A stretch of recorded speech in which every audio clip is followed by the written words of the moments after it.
Hello friends, welcome to my channel heaven of spices ಮಸಾಲೆಗಳ ಸ್ವರ್ಗ. ಇವತ್ತು ಬಾಳೆ ದಿಂಡಿಂದ ಕಬಾಬ್ ಮಾಡೋಣ. ಬಾಳೆ ದಿಂಡಿಂದು ಹೊರಭಾಗ ಏನ್ ಬಿಚ್ಕೊಳಕ್ ಬರುತ್ತೆ ಅದನ್ನ ಬಿಚ್ಕೊಂಡ ನಂತರ ಈ ರೀತಿ ರೌಂಡ್ ರೌಂಡ್ ಕಟ್ ಮಾಡಿ ಎಳೆದ್ರೆ ಈ ರೀತಿ ನಾರಿನ ಅಂಶ ಬರುತ್ತೆ. ಇದನ್ನ ನೀವು ತೆಕ್ಕೊಳ್ಬೇಕು. ಕಂಪಲ್ಸರಿ ಸ್ವಲ್ಪ ಸ್ವಲ್ಪ ಕಟ್ ಮಾಡ್ಕೊಂಡು ಇದೇ ರೀತಿಯಾಗಿ ಎರಡು ಸೈಡ್ ತೆಗಿಬೇಕು, ಇಲ್ಲಾಂದ್ರೆ ತಿನ್ನುವಾಗ ನಿಮಗೆ ಬಾಯಿಗೆ ನಾರ್ ಬರುತ್ತೆ. ಈ ರೀತಿಯಾಗಿ ತೆಕ್ಕೊಂಡಾಗಿದ ನಂತರ ಅರ್ಶನದ ನೀರಲ್ಲಿ ಅಥವಾ ಮಜ್ಜಿಗೆಯಲ್ಲಿ ಹಾಕಿಟ್ಕೊಳ್ಬೇಕು, ಇಲ್ಲ ಪೂರ ಕಪ್ಪಾಗಿ ಹೋಗುತ್ತೆ. ಈಗ ಇದಕ್ಕೆ ಕೊಟ್ಟಿಂಗ್ ರೆಡಿ ಮಾಡ್ಕೊಳ್ಳೋಣ. ಇಲ್ಲಿ ಒಂದು 2 ರಿಂದ 3 ಟೇಬಲ್ ಸ್ಪೂನ್ ಅಷ್ಟು ಕಾರ್ನ್ಫ್ಲೋರ್ ತಗೊಳ್ಳೋಣ. ಹಾಗೆ ಇದಕ್ಕೆ ಒಂದು ಚಮಚದಷ್ಟು ಅಚ್ಚ ಖಾರದ ಪುಡಿ ಹಾಕೊಳ್ಳೋಣ.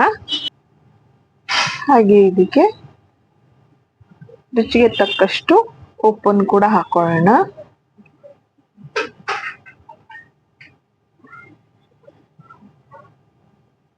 ಹಾಗೆ ಒಂದು ಅರ್ಧ ಚಮಚದಷ್ಟು ಇದಕ್ಕೆ ಅರಿಶಿನ ಕೂಡ ಹಾಕೊಳ್ಳೋಣ.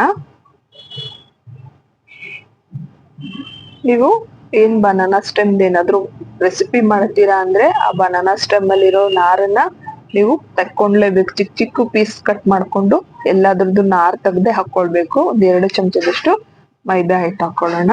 ಇಲ್ಲಾಂದ್ರೆ ನೀವು ಮಾಡಿರೋಂಥ ರೆಸಿಪಿ ತಿನ್ನುವಾಗ ಬಾಯಿಗೆ ನಾರ್ ಅಂಶ ಬರುತ್ತೆ. 1 ಚಮಚದಷ್ಟು ಶುಂಠಿ ಬೆಳ್ಳುಳ್ಳಿ ಹಾಕೊಳ್ಳೋಣ ಪೇಸ್ಟ್. ಹಾಗೆ 1 ಚಮಚದಷ್ಟು ಇದಕ್ಕೆ ನಿಂಬೆಹಣ್ಣಿನ ರಸ ಹಾಕೊಂಡಿದೀನಿ.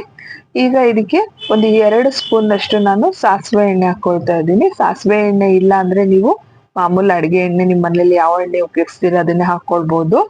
ಒಂದು ಮೊಟ್ಟೆ ಒಡೆದು ಹಾಕೊಳ್ತಾ ಇದ್ದೀನಿ. ನೀವ್ ಈಗ್ಲೇ ತಕ್ಷಣ ಮಾಡ್ತೀರಾ ಅಂದ್ರೆ ಮೊಟ್ಟೆ ಹಾಕೊಳ್ರಿ.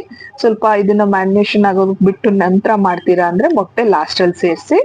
ಮೊಟ್ಟೆ ತಿನ್ನಲ್ಲ ಅನ್ನೋಂಥವ್ರು ನೀವು ಇದಕ್ಕೆ 2 ಸ್ಪೂನ್ ಅಷ್ಟು ಮೊಸರನ್ನ ಸೇರಿಸ್ಕೊಳ್ಬಹುದು. ಚೆನ್ನಾಗಿ ಒಂದ್ಸರಿ ಮಿಕ್ಸ್ ಮಾಡ್ಕೊಳ್ಳೋಣ. ಅಕಸ್ಮಾತ್ ಇದೇನಾದ್ರೂ ತುಂಬಾ ನೀರ್ ಅನಿಸ್ತಾ ಇದೆ ಅನ್ನೋದಾದ್ರೆ ಇದಕ್ಕೆ ಒಂದು ಅರ್ಧ ಚಮಚ ಕಾರ್ನ್ಫ್ಲೋರ್, ಒಂದು ಅರ್ಧ ಚಮಚ ಮೈದಾ ಎಕ್ಸ್ಟ್ರಾ ಸೇರಿಸ್ಕೊಳ್ರಿ. ಅಕಸ್ಮಾತ್ ಗಟ್ಟಿ ಆಗಿದೆ ಅಂದ್ರೆ 2 ಸ್ಪೂನ್ ಅಷ್ಟು ನೀರು ಅಥವಾ 1 ಸ್ಪೂನ್ ಅಷ್ಟು ಮೊಸರನ್ನ ಸೇರಿಸ್ಕೊಳ್ಳಿ. ಇದನ್ನ ಏನು ಬಾಳೆ ದಿಂಡನ್ನ ಹಾಕೊಳ್ತಾ ಇದ್ದೀನಿ, ಇದನ್ನ ನಾನು 5 ನಿಮಿಷ ಬೇಯಿಸ್ಕೊಂಡಿದೀನಿ. ಬೇಯಿಸ್ಕೊಂಡಿರೋ ಉದ್ದೇಶ ನೀವು ಹಸಿಯಾಗೂ ಹಾಕೊಳ್ಬಹುದು. ಬೇಯಿಸ್ಕೊಂಡಿರೋ ಉದ್ದೇಶ ಏನು ಅಂದ್ರೆ ಇದ್ರಲ್ಲಿ ಏನಾದ್ರು ಇನ್ನ ನಾರಿನ ಅಂಶ ಉಳ್ಕೊಂಡಿದ್ರೆ ನೀವು 1 ಸ್ಪೂನ್ ಸಹಾಯದಿಂದ ಕುದಿಯುವಾಗ ಇಲ್ಲಿ ಸುತ್ಕೊಳ್ತಾ ಹೋದ್ರೆ ಅದು ಎಲ್ಲ ನಾರಿನಂಶ ಆಚೆ ಬರುತ್ತೆ. ತಿನ್ನುವಾಗ ಬಾಯಿಗೆ ಬರಬಾರ್ದು ಅಂತ ಬೇಯಿಸ್ಕೊಂಡು ಹಾಕೊಂಡಿದೀನಿ. ನೀವು ಹಂಗೆ ಹಸಿಯಾಗಿ ಕೂಡ ಹಾಕೊಳ್ಬಹುದು. ಈಗ ಇದನ್ನ ಒಂದ್ 10 ನಿಮಿಷ ಬಿಟ್ಬಿಟ್ಟು ನಂತರ ಕರ್ಕೊಳ್ಳೋಣ. ಮೊಟ್ಟೆ ಹಾಕಿರೋದ್ರಿಂದ ನಾನು ಬೇಗ ಫ್ರೈ ಮಾಡ್ತಾ ಇದ್ದೀನಿ. ಮೊಟ್ಟೆ ಹಾಕಿಲ್ಲ ಅಂದ್ರೆ ನೀವು ಇದನ್ನ ಒಂದು ತಾಸಂಗ್ ಬಿಟ್ಟು ಬೇಕಾದ್ರೂ ಫ್ರೈ ಮಾಡ್ಕೋಬಹುದು. ಮೀಡಿಯಂ ಫ್ಲೇಮ್ ಅಲ್ಲಿ ಇದನ್ನ ಫ್ರೈ ಮಾಡ್ಕೊಳ್ಳೋಣ. ಇದು ಹಾಕೊಂಡಿರೋದ್ರಿಂದ ಬೇಯೋದಕ್ಕೆ ತುಂಬಾ ಟೈಮ್ ತಗೊಳಲ್ಲ.